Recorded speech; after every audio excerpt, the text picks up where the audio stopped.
ప్రభు అయిన యేసుక్రీస్తు నామములో మీ అందరికీ నా వందనాలు.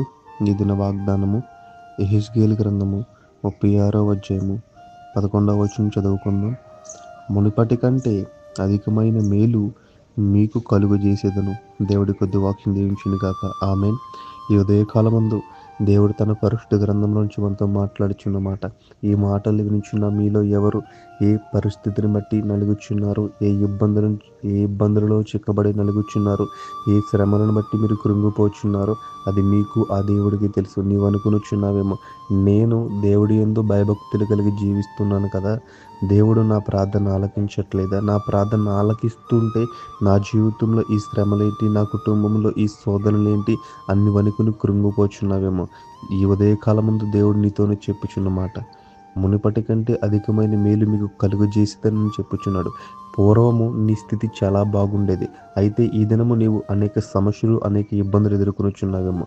బైబిల్ గ్రంథంలో మనము యోబు భక్తుడిని చూసినట్లయితే యోబు గారు మొదట ఎంతో ఆశీర్వాదము పొందిన వ్యక్తి. అయితే ఒకానొక సందర్భమందు ఆయన జీవితంలో అనేక శ్రమలు, అనేక శోధనలు, అనేక ఇబ్బందులు వచ్చినాయి.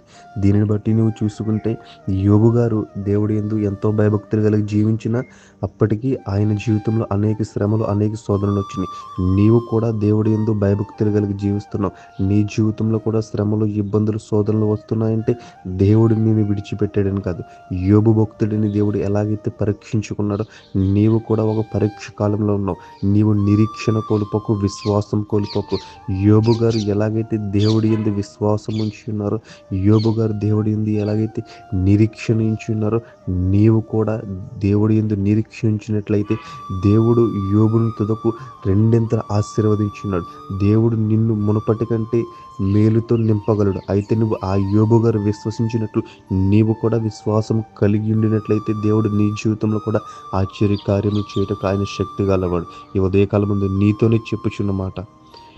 మునుపటి కంటే అధికమైన మేలు మీకు కలుగు చేసేదని చెప్పుచున్నాడు. ఆయన మాట మీద విశ్వాసం ఉంచు. దేవుడు నీ జీవితంలో కూడా అనేక ఆశ్చర్య కార్యములు చేయటకు ఆయన శక్తి గలవాడు. ప్రతి ఒక్కరు కళ్ళు మూసుకుని మోకరించండి. చిన్న ప్రార్థన చేసుకుందాం.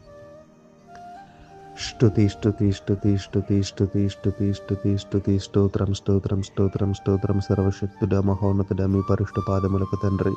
దేవా, మీకే వేలాది స్తుతులు స్తోత్రముల యాగతించిన కాలమంతయు మీ కృపచేతమును ఎంతగానో భద్రపరిచిన తండ్రి. ఇదిగో దేవా, ఈ దినముంది సమయం ఉంది ప్రభువా, ఇదిగో కూడి మిమ్మల్ని స్తుతించుటకు తండ్రి, ఆరాధించుటకు తండ్రి. దేవా, మీరు మాకు ఇచ్చిన ఈ సమయం బట్టి తండ్రి దేవా, మీకే వేలాది స్తుతులు స్తోత్రములు నా తండ్రి. ఇదిగో దేవా, ఈ దిన వాగ్దానం నిమిత్తము తండ్రి మీ మాట మీద విశ్వాసం ఉంచి ప్రభువా మీకు